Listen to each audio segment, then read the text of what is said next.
Hello friends, ओम श्री गणेशाय नमः। ओम नमः शिवाय। आप सभी का स्वागत है आपके अपने यूट्यूब चैनल पर। फ्रेंड्स, आज हम आपको इस वीडियो में बताने जा रहे हैं साल 2021 के आषाढ़ मास की मासिक शिवरात्रि का शुभ मुहूर्त, पूजा विधि, पूजा के नियम, महत्व और मासिक शिवरात्रि की पौराणिक व्रत कथा और मासिक शिवरात्रि के दिन जीवन में सुख समृद्धि और सर्व कार्य सिद्धि के लिए किए जाने वाले उपायों के बारे में। फ्रेंड्स, वीडियो शुरू करने से पहले आपसे रिक्वेस्ट है, अगर आप हमारे चैनल पर नए हैं और आपने अभी तक चैनल को सब्सक्राइब नहीं किया है तो प्लीज़ सब्सक्राइब कीजिएगा चैनल को, साथ ही प्रेस कीजिएगा बेल आइकन को, जिससे नए वीडियो से रिलेटेड नोटिफिकेशन आपको तुरंत प्राप्त हो सके। और वीडियो पसंद आने पर वीडियो को लाइक और शेयर जरूर कीजिएगा ताकि सभी भक्तों को इस वीडियो का लाभ प्राप्त हो सके। और कमेंट बॉक्स में ओम नमः शिवाय जरूर लिखिएगा। प्रत्येक माह में कृष्ण पक्ष की चतुर्दशी तिथि को मासिक शिवरात्रि का व्रत किया जाता है। इस तरह से पूरे वर्ष में 12 मासिक शिवरात्रि आती हैं। इस बार आषाढ़ मास के कृष्ण पक्ष की मासिक शिवरात्रि 8 जुलाई 2021 गुरुवार के दिन है। हिंदू धर्म में मासिक शिवरात्रि का भी विशेष महत्व माना जाता है। शिवरात्रि का दिन भगवान शिव जी को प्रसन्न करने के लिए बहुत ही विशेष माना जाता है। इस दिन भगवान शिव और माता पार्वती जी की पूजा का विशेष महत्व होता है। मान्यता है कि इस व्रत को करने से भक्तों के सभी कष्ट दूर होते हैं और जीवन में सुख समृद्धि का वास होता है। इस दिन भगवान शिव जी की पूजा करने से वे अपने भक्तों पर अपार कृपा बरसाते हैं। पौराणिक मान्यताओं के अनुसार भगवान शिव इस दिन शिवलिंग के रूप में प्रकट हुए थे, जिसके बाद सर्वप्रथम ब्रह्मा जी और श्री हरि विष्णु जी ने उनका पूजन किया था। इसी उपलक्ष्य में प्रति मास कृष्ण पक्ष की चतुर्दशी तिथि को शिवरात्रि यानी शिव जी की रात्रि के रूप में मनाया जाता है। इस दिन शिव भक्त व्रत करते हैं और अपने आराध्य देव को प्रसन्न करने के लिए विधि विधान के साथ उनकी पूजा करते हैं। फ्रेंड्स, अब आइए जानते हैं मासिक शिवरात्रि के शुभ मुहूर्त के बारे में। हिंदू पंचांग के अनुसार इस बार मासिक शिवरात्रि 8 जुलाई 2021 गुरुवार के दिन है। आषाढ़ कृष्ण चतुर्दशी तिथि प्रारंभ होगी 8 जुलाई 2021 को सुबह 3:20 पर और आषाढ़ कृष्ण चतुर्दशी तिथि का समापन होगा अगले दिन 9 जुलाई 2021 को सुबह 5:16 पर। निशिता काल पूजन का शुभ समय रहेगा 8 जुलाई 2021 की रात्रि यानी 9 जुलाई की सुबह 12:06 से 12:47 तक। कुल अवधि 41 मिनट है। फ्रेंड्स, अब आइए जानते हैं मासिक शिवरात्रि पर भगवान शंकर की आराधना करने की पूजा विधि के बारे में। कृष्ण पक्ष की चतुर्दशी तिथि को प्रातः काल जल्दी उठकर स्नान आदि करने के पश्चात स्वच्छ वस्त्र धारण करें। अपने घर के मंदिर की साफ सफाई करके गंगा जल छिड़के। इसके बाद भगवान शिव जी के समक्ष धूप दीप प्रज्वलित करें। यदि आपके घर में शिवलिंग है तो शिवलिंग का अभिषेक करें। इसके बाद शिव जी की प्रिय चीजें श्वेत पुष्प, फल, बेल पत्र, धतूरा, भांग आदि चीजें अर्पित करें। इस दिन किसी शिव मंदिर में जाकर भगवान शिव सहित पूरे शिव परिवार का पूजन करें और शिव जी का रुद्राभिषेक करें। पूजा पूर्ण होने के बाद शिव जी की आरती करें। शिव जी को प्रसन्न करने के लिए शिव मंत्रों का जाप करें और शिव चालीसा का पाठ करें। इस दिन रात्रि में जागरण कर पूजन करने का बहुत महत्व माना गया है। रात्रि में जागकर शिव जी का पूजन करें और भजन कीर्तन करते हुए रात्रि व्यतीत करें। अगले दिन प्रातः उठकर स्नान आदि करने के पश्चात पूजन करें और अपने व्रत का पारण करें। फ्रेंड्स, अब आइए जानते हैं मासिक शिवरात्रि व्रत के नियमों के बारे में। मासिक शिवरात्रि पर नियमों का पालन करना बहुत ही आवश्यक होता है। इस दिन अपनी इंद्रियों पर नियंत्रण रखें और ब्रह्मचर्य का पालन करें। इस दिन क्रोध न करें, केवल शांत मन से पूजन करें और किसी के लिए अपशब्द न कहें। इस दिन भूलकर भी किसी तामसिक चीज या फिर मांस मदिरा का सेवन न करें। भगवान शिव पशुपति नाथ कहलाते हैं। इस दिन भूलकर भी किसी पशु पक्षी और बेजुबान जानवर को न सताएं। फ्रेंड्स, अब आइए जानते हैं मासिक शिवरात्रि के दिन किए जाने वाले उपायों के बारे में।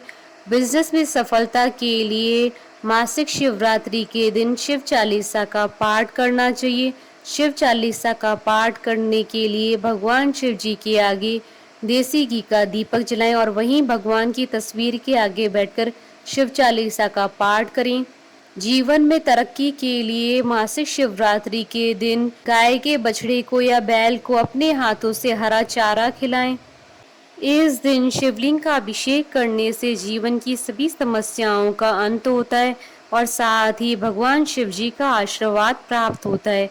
यदि आप शनि दोष से पीड़ित हैं या फिर आपको शनि की ढैया या साढ़े साती के बुरे फल प्राप्त हो रहे हैं तो इस दिन भगवान शिव जी को काले तिल मिलाकर जल अर्पित करना चाहिए। साथ ही ओम नमः शिवाय मंत्र का जाप करना चाहिए। संतान संबंधी कोई भी परेशानी हो तो आप मासिक शिवरात्रि के दिन आटे से 11 शिवलिंग बनाएं और 11 बार इनका जल से अभिषेक करें। यह उपाय करने से आपकी सभी संतान संबंधी परेशानियां समाप्त हो जाएंगी। सुखी वैवाहिक जीवन के लिए भोलेनाथ पर गुलाब की पंखुड़ियां अर्पित करें। अगर विवाह में कोई अड़चन आ रही है तो शिवलिंग पर बेल पत्र चढ़ाते वक्त नमः शिवाय मंत्र का जाप करें। संतान प्राप्ति के लिए शिवलिंग पर घी अर्पित करें। फ्रेंड्स, अब आइए प्रारंभ करें मासिक शिवरात्रि की व्रत कथा। पूर्व काल में चित्रभानु नामक एक शिकारी था। जानवरों की हत्या करके वह अपने परिवार को पालता था। वह एक साहूकार का कर्जदार था, लेकिन उसका ऋण समय पर न चुका सका। क्रोधित साहूकार ने शिकारी को शिव मठ में बंदी बना लिया। संयोग से उस दिन भी शिवरात्रि थी। शिकारी ध्यान मग्न होकर शिव संबंधी धार्मिक बातें सुनता रहा। चतुर्दशी को उसने शिवरात्रि व्रत की कथा भी सुनी। शाम होते ही साहूकार ने उसे अपने पास बुलाया और ऋण चुकाने के विषय में बात की। शिकारी अगले दिन सारा ऋण लौटा देने का वचन देकर बंधन से छूट गया। अपनी दिनचर्या की भांति वह जंगल में शिकार के लिए निकला, लेकिन दिन भर बंदीगृह में रहने के कारण भूख प्यास से व्याकुल था। शिकार खोजता हुआ वह बहुत दूर निकल गया था। जब अंधकार हो गया तो उसने विचार किया कि रात जंगल में ही बितानी पड़ेगी। वह वन में एक तालाब के किनारे एक बेल के पेड़ पर चढ़कर रात बीतने का इंतजार करने लगा। बिलपत्र के नीचे शिवलिंग था जो बिलपत्रों से ढका हुआ था। शिकारी को यह पता न चला। पड़ाव बनाते समय उसने जो टहनियां तोड़ी थी वह संयोग से शिवलिंग पर गिरती चली गई। इस प्रकार दिन भर भूखे प्यासे शिकारी का व्रत भी हो गया और शिवलिंग पर बेलपत्र भी चढ़ गए। एक पहर रात्रि बीत जाने पर एक गर्भिणी हिरणी तालाब पर पानी पीने पहुंची। शिकारी ने धनुष तीर चढ़ाकर ज्यों ही प्रत्यंचा खींची। हिरणी बोली, मैं गर्भिणी हूँ, शीघ्र ही प्रसव करूंगी। तुम एक साथ दो जीवों की हत्या करोगे जो ठीक नहीं है। मैं बच्चे को जन्म देकर शीघ्र तुम्हारे समक्ष प्रस्तुत हो जाऊंगी, तब मार लेना। शिकारी ने प्रत्यंचा ढीली कर दी और हिरणी जंगली झाड़ियों में लुप्त हो गई। प्रत्यंचा चढ़ाने तथा ढीली करते वक्त कुछ बिलपत्र अनायास ही टूटकर शिवलिंग पर गिर गए। इस प्रकार उससे अनजाने में ही प्रथम पैर का पूजन भी संपन्न हो गया। कुछ देर बाद जब एक और हिरणी उधर से निकली, शिकारी की प्रसन्नता का ठिकाना न रहा। समीप आने पर उसने धनुष पर बाण चढ़ाया। तब उसे देख हिरणी ने विनम्रता पूर्वक निवेदन किया, हे शिकारी, मैं थोड़ी देर पहले ऋतु से निवृत्त हुई हूँ, कामातुर विहरणी हूँ, अपने प्रिय की खोज में भटक रही हूँ। मैं अपने पति से मिलकर शीघ्र ही तुम्हारे पास आ जाऊंगी। शिकारी ने उसे भी जाने दिया। 2 बार शिकार खोकर उसका माथा ठनका। वह चिंता में पड़ गया। रात्रि का आखिरी पैर भी बीत रहा था। इस बार भी धनुष से लगकर कुछ बेलपत्र शिवलिंग पर जा गिरे तथा दूसरे पैर की पूजा भी संपन्न हो गई।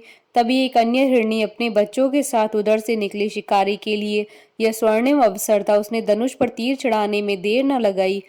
वह तीर छोड़ने ही वाला था कि हिरणी बोली, हे शिकारी, मैं इन बच्चों को इनके पिता के हवाले करके लौट आऊंगी। इस समय मुझे मत मारो। शिकारी हंसा और बोला, सामने आए शिकार को छोड़ दूं? मैं ऐसा मूर्ख नहीं हूं। इससे पहले मैं 2 बार अपना शिकार खो चुका हूं। मेरे बच्चे भूख प्यास से व्यग्र हो रहे हैं। उत्तर में हिरणी ने फिर कहा, जैसे तुम्हें अपने बच्चों की ममता सता रही है, ठीक वैसे मुझे भी है।